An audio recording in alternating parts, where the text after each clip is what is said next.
Hello, everybody. My name is Eli Sanchez, and I'm here today with Mallory Stevens, and we're going to talk to you guys about Chapter 5 of The Ecology of Commerce by Paul Hawken.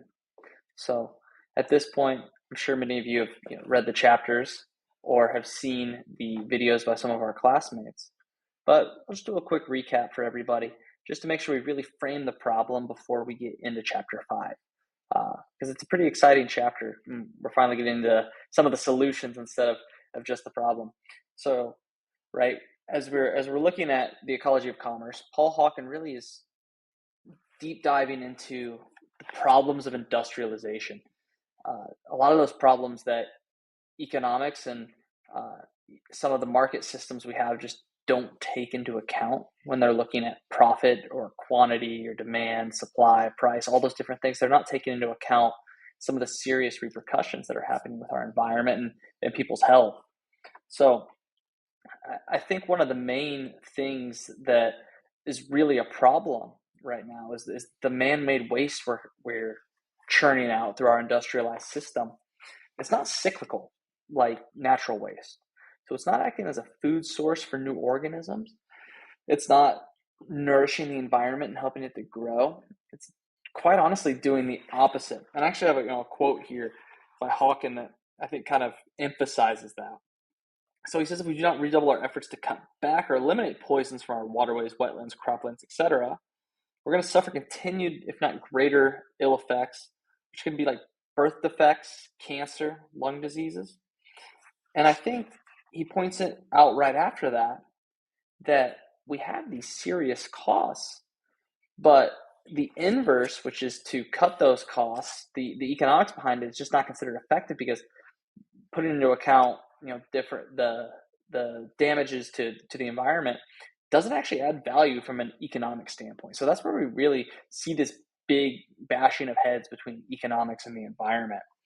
And so, as we get into this problem of waste really being the death of birth, which is a very powerful statement, it can be a little bit daunting. And so I like this chapter a lot because we're getting into a solution, which I think is really exciting. And so Mallory and I are both very excited to talk about that today, and we'll get right into it. All right, so moving along and with the presentation, before we really dive deep into the content, we wanted to just give a quick introduction of what we're going to be discussing today. So I feel like this image is a pretty stark emphasis as to why we need to be even talking about Pigou solution today, right? So we see that factory there in the background dumping what I can almost assure you is not natural substances into that waterway, right? And the big question is and no other groups have talked about this because it's a very big part of Paul Hawken's argument is, well, who's paying for that? Is it that company? Is it the town down the road who is paying for it with medical bills because of the cancer or the birth defects or the serious health issues they're having? And so that's why we really need to talk about this Pigovian tax today to really emphasize a solution to help maybe disincentivize some of this behavior. So what we're going to really be discussing today is first we're going to start off by looking at the title character of the chapter, which is Arthur Cecil Pigou. So we're going to give a brief rundown of who he was and his contributions to this argument. We're going to define what externalities are, and we're going to talk about those because they're very critical to the point of the Pigovian tax. So we're going to do a little economic breakdown of what those externalities are. Then we're going to talk about the Pigovian tax itself, define what it is, talk about where it might be useful, and we're going to also be taking a look at maybe some of the critiques of the Pigovian tax, because not everybody thinks it's a good thing, and there's arguments on either side about it, which is quite interesting. And after that, I'm going to hand it over to Mallory. She's going to break down the idea of restorative commerce and how the Pigovian tax really helps bring us to that. And she's going to really be taking a look at what could the government be doing and what can business be doing to incentivize companies to get to more of this circular economy. So really excited for that in the future. But with that introduction, we'll go on and get into the first slide. All right, so getting into our presentation today. we decided it would probably be important to talk about the title character of the chapter, right? So we have Arthur Cecil Pigou. Hawken mentions briefly, I think he's got about a paragraph where he talks about him, but he was a British welfare economist from the 20th century. I believe in the 1920s is when he was primarily active. So roughly 100 years ago. And I found that really interesting to read about Pigou because I was an economics major in my undergrad, and I actually don't recall his name being mentioned. I know we learn about externalities quite a bit in the economic discipline, and we're going to talk about and define those in a little bit more depth in the near future. But I don't recall Pigou's name or the Pigovian tax. I think we might have mentioned it very, very briefly, but it's such a small part, this little niche of economics. So, but I think it's a very important niche of economics, the welfare economics. So, as you may know, right, economics is an entire discipline is focused on scarcity of resources, and it's focused on, well, how do we distribute those resources to create goods and services that provide people with utility. So it's looking a lot at maximizing profit. That's as an overall concept, that's really what econ is super focused on.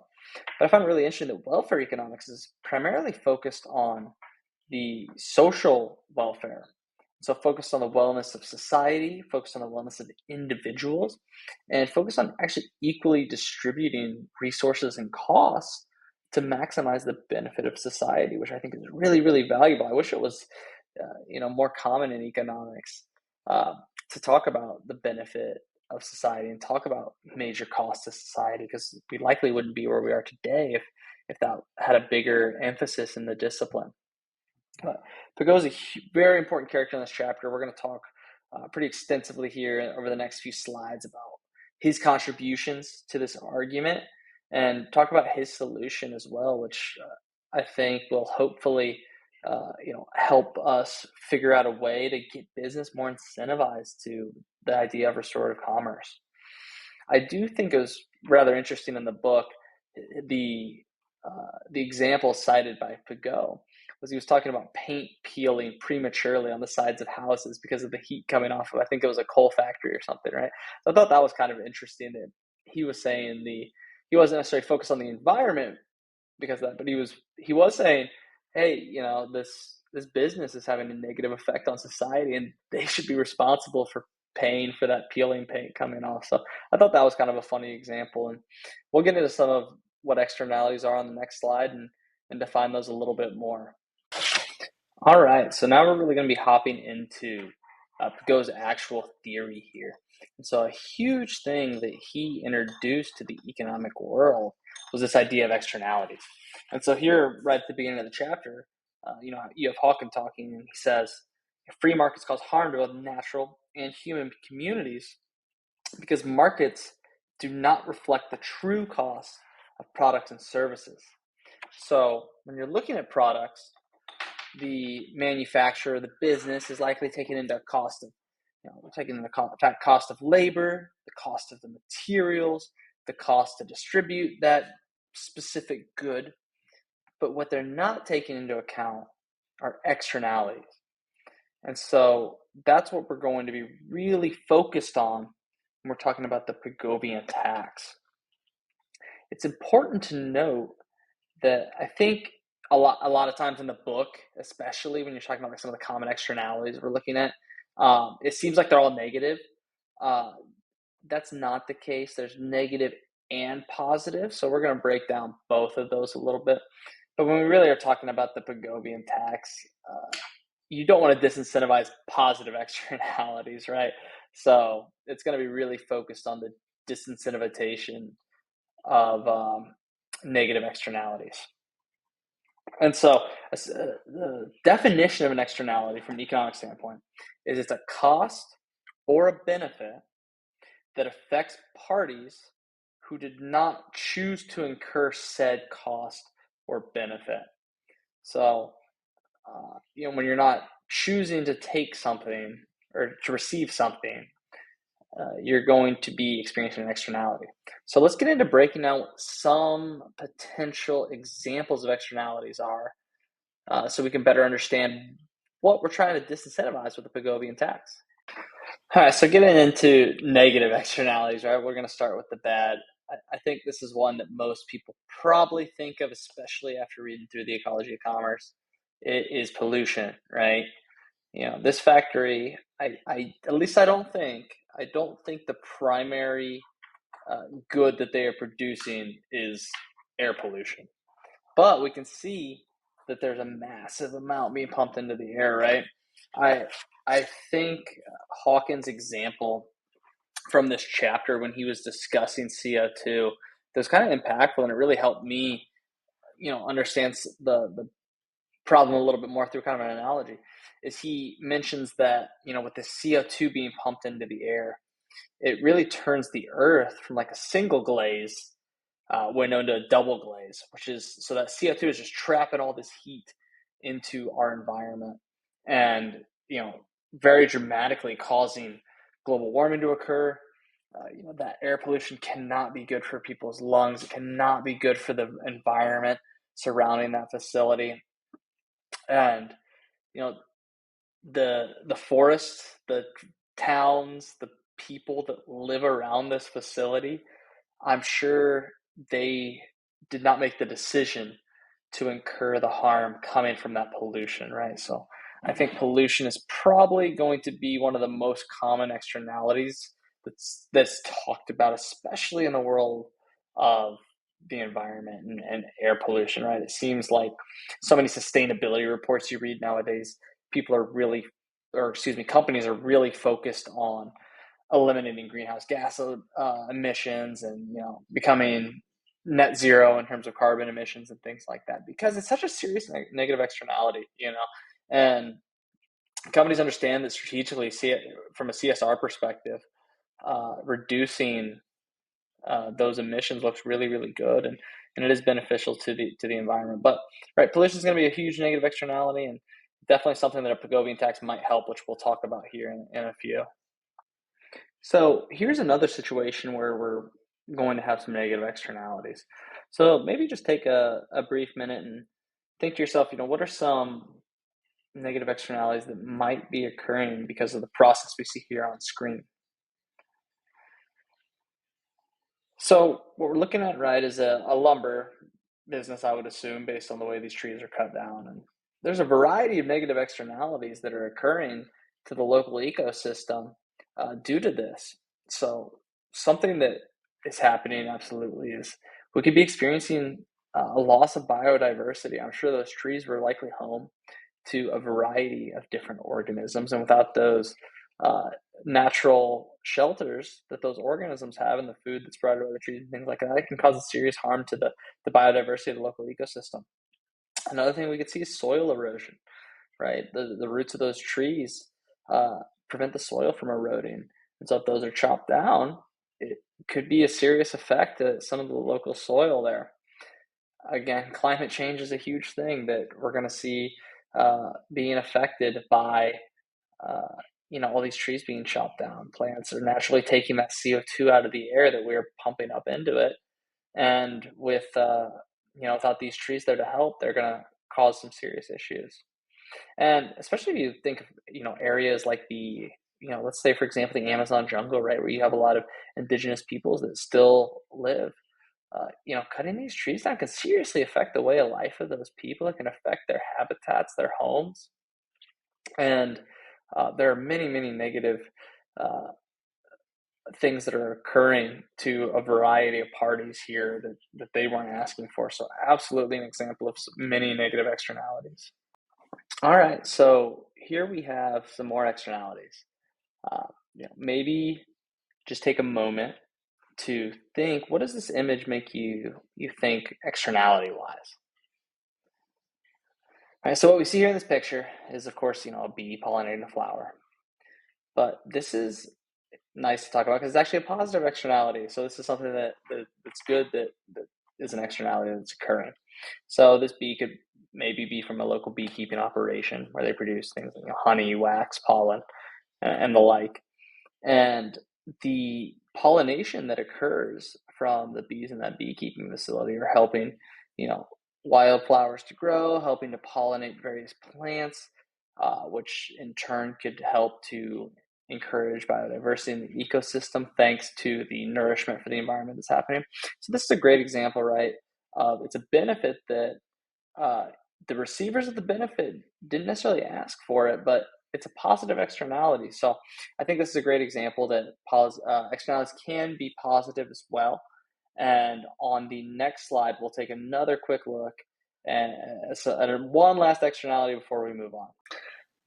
All right, everybody, here's the last example of an externality we're going to take a look at. This one is, if you haven't studied economics, this one might be a little bit harder to think of just by looking at the picture. I'll give everybody just a quick second to think about it and take a guess. Right, so for this particular example, it's actually the nice landscaping is causing a positive externality.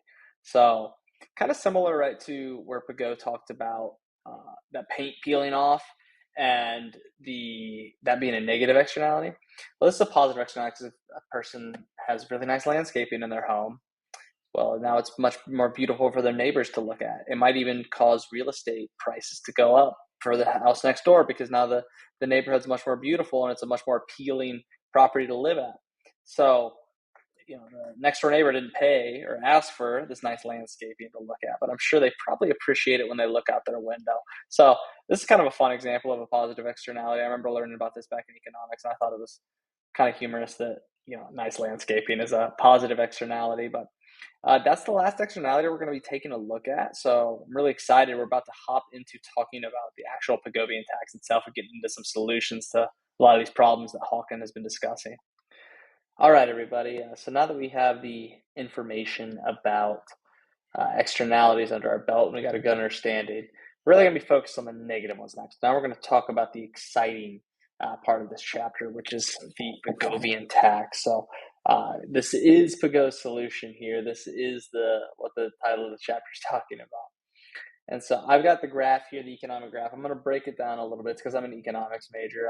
I had to throw it on there, right? But the Pigovian tax is really straightforward, right? So all it's doing is it's putting a tax onto a company who's producing a negative externality to make it so that that company is now paying for the cost instead of society and the individuals who are being harmed by that negative externality that they didn't ask for. So if we look at the graph here, this is going to be a supply and demand graph from economics, right? So the upward sloping line is going to be our supply, and the downward sloping line is going to be our demand. And if we look over there at the intersection on the right, that's going to be how economics sees things. So for Q1 there, quantity 1, and P1, price 1, that's where supply equals demand. So at that price, the company should produce that quantity to create the most utility, most value, and the most profit, right? That's the economic standpoint when it's only thinking about the bottom line. The problem is, and this is where the Pigovian tax is hopefully helping to solve it, is we're not taking into account the social cost of whatever good this is, right? That's being depicted here. So we see on the left, that's where we're actually going to have social efficiency. So we see the price is higher. It costs the company more to make this good because it's having to pay for the cost of that negative externality. And that's also causing the company to produce less of what they're making because they're incurring that cost. So that's actually going to be the most beneficial spot for society. It's really funny, though, because economics disagrees. Economics kind of sees that as an inefficiency. And this is like we've been talking about. This is where they're butting heads. So the way I learned in my economics classes is the one on the right is efficient, and the tax is causing it to be inefficient. But if we're talking about welfare economics, which is very important, and we're including that social cost, that social efficiency on the left is going to be where we want to be. And the Pigovian tax thankfully gets us there. So, very straightforward, paying for the negative, making the company do that. But hopefully, if anyone's familiar with economics, maybe that graph helps kind of break down where that value is actually coming from, right? All right, everybody. So now that we've finished up with the technical aspects of what the actual Pigovian tax is, what externalities are that need to see a Pigovian tax, here's an example what that might practically look like. So we talk about a carbon tax, right? We're going to have a company uh, pay for their carbon emissions. Hopefully, that's going to incentivize them to have less carbon emissions because they don't want to pay for that cost. But like I talked about earlier, the interesting thing is you have people on both sides who are critiques of the Pagovian tax. On one side, you have uh, economists who are saying, well, it's really hard to measure the negative value of an externality. It's how do you accurately do that to give a company a fair cost? And Hawken points out, well, it's better to take into account the negative cost than to just ignore it, even if the estimation might be a little bit inaccurate. And on the other side, you have environmentalists who say, well, the Pigou tax is just a sin tax. You charge the company a little bit for their negative behavior. They don't care. They're making profit. They're going to keep doing that behavior and they'll just pay the tax and it's not going to change anything, right? And I think Hawken also argues a little bit that, they're not taking into account how business works, where that cost is going to affect some of the decision making. But now that I've finished talking about the technical stuff, I think I'm really excited to hear Mallory. She's going to tell us a little bit more about people who are calling for that more radical change and tell us about, actually break down restorative commerce, break down the ideas of that circular economy, and really dig into how, businesses and governments can have an impactful change. So I'm going to go ahead and hand it over to her and let her break down, the rest of the presentation. After hearing Eli talk about Pigou's ideas on the economy, including some good examples of externalities and how the Pigovian tax aims to address them, I want to talk a little bit about how other broader changes in business can have a positive effect on society and the planet. So the chapter discusses that some critics call for a more radical shift in business and government that goes even further than a Pigovian tax. They say that far more changes will be necessary in order to correct our current society. So we're going to discuss a few aspects of this call for change. One aspect of this radical shift is a business approach referred to as restorative commerce. And restorative commerce prioritizes creating positive and sustainable impacts on the environment and society, aiming to leave the world better than it was before. The most unique aspect of restorative commerce is that its main focus is not financial profit. The focus is more on maintaining the well-being of society and the environment through its practices. It also emphasizes value creation for all stakeholders, not just customers. So this involves communities, the environment, and the planet overall. This is a huge shift from today's commerce, which focuses mainly on profit maximization. If every company shifted to this restorative approach, in theory, there would be no need for Pigovian taxes. Because every business would operate with a goal of maintaining a healthy society and environment, those businesses wouldn't incur the costs from the externalities that Eli discussed earlier. If every company in the US shifted to a restorative approach, it would completely change the foundations of our economy. A goal of restorative commerce is to eventually maintain a circular economy. This economy aims to minimize waste and maximize resource efficiency. As you can see in the visual on the right, in a circular economy, fewer raw materials are used in order to produce more sustainably designed products. And the end of the product life cycle is a much better developed system of waste management than what the US currently has. Unlike the traditional linear economy, which focuses on a take, make, dispose approach, you can see in the visual on the left there, basically right now, our economy extracts raw materials, manufactures products, and discards them as waste eventually. The circular economy seeks to close the loop of product life cycles through recycling, reuse, repair, and remanufacturing. The goal is to create a regenerative system where resource use is optimized, waste is minimized, and environmental impacts are reduced. All in all, restorative commerce is about shifting business models from a purely profit-driven focus to one that considers the long-term health of the planet and society. It combines environmental regeneration, social responsibility, and economic viability to create a more sustainable future for businesses and for the world. Something else to consider in the discussion of economics and Pigovian tax and all of this subject matter is the role that government plays.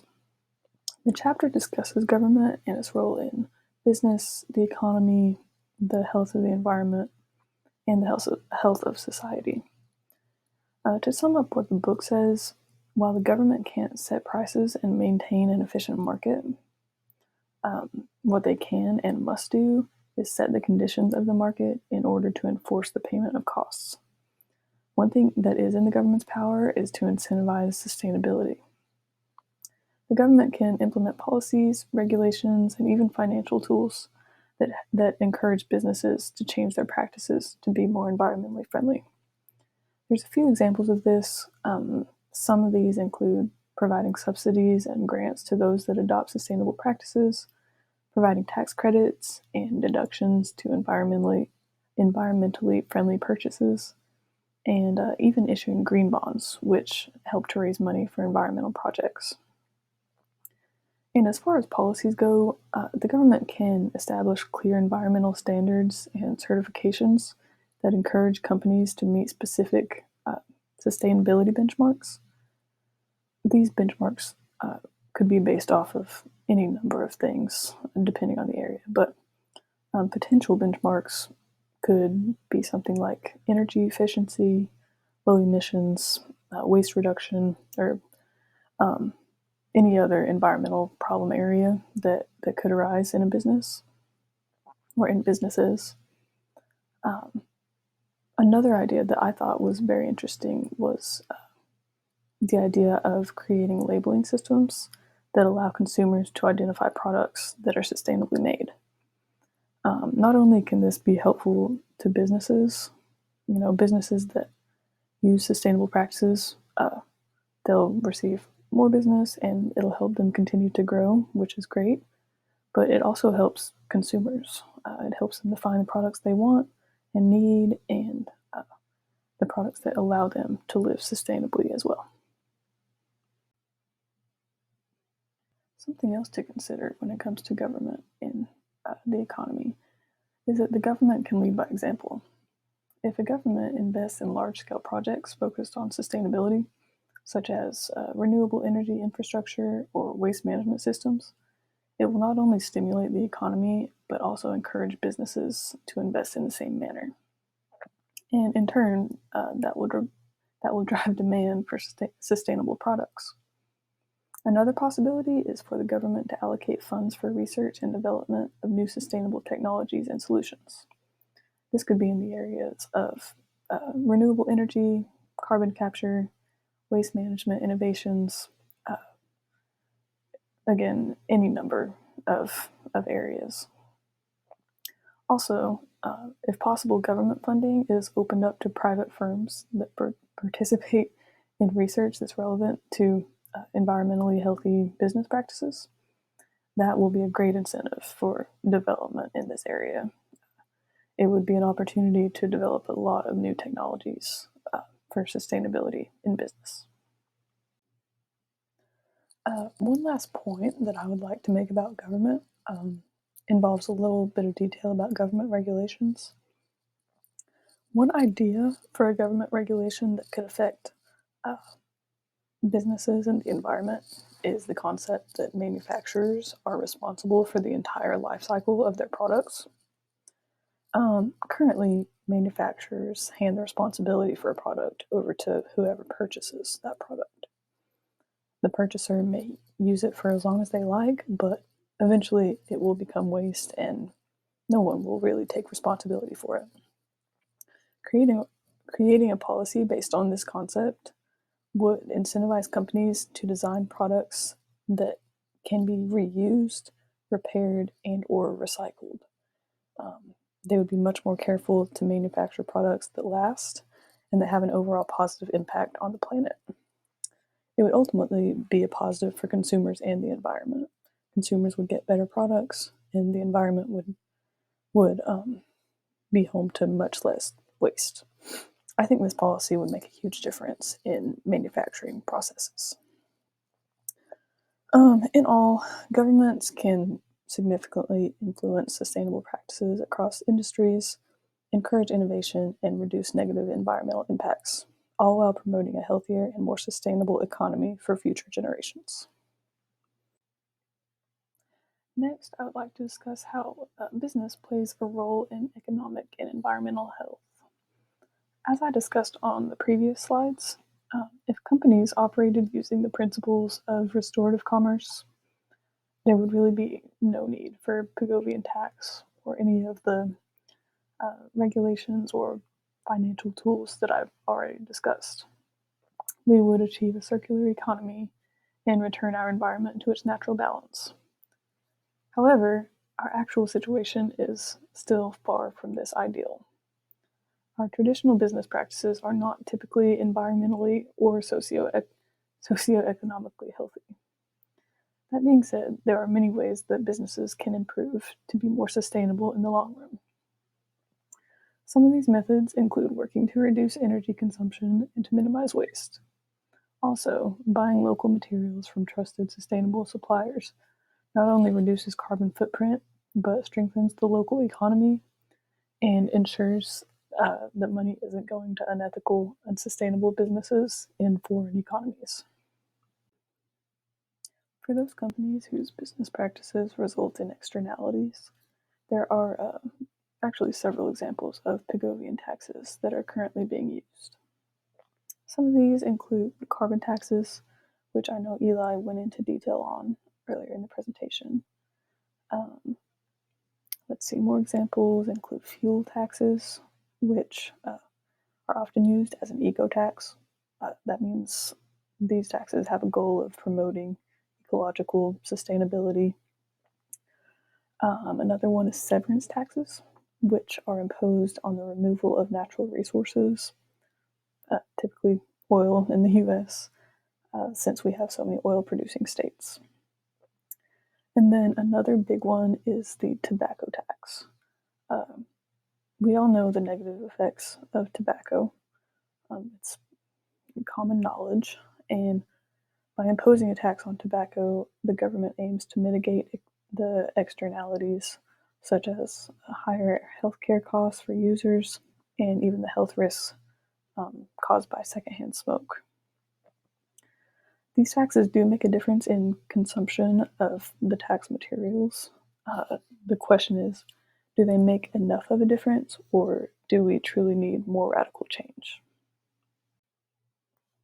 One last thing I would like to discuss would be a few examples of sustainable businesses that are extremely successful in today's economy. These businesses are able to balance financial profit with ethical practices that maintain a positive effect on the environment and society. So, just a few popular companies that are said to operate sustainably include Patagonia, Seventh Generation, IKEA, Apple, and eCover. Patagonia, for one, uses only cotton grown organically, so it's free of pesticides and fertilizers. The company also incorporates recycled polyester into certain products. They also have their Worn Wear program, which encourages customers to repair or recycle their clothing in order to reduce waste. The company also donates 1% of all sales to environmental organizations. And these are just a few of the sustainability efforts that Patagonia has made.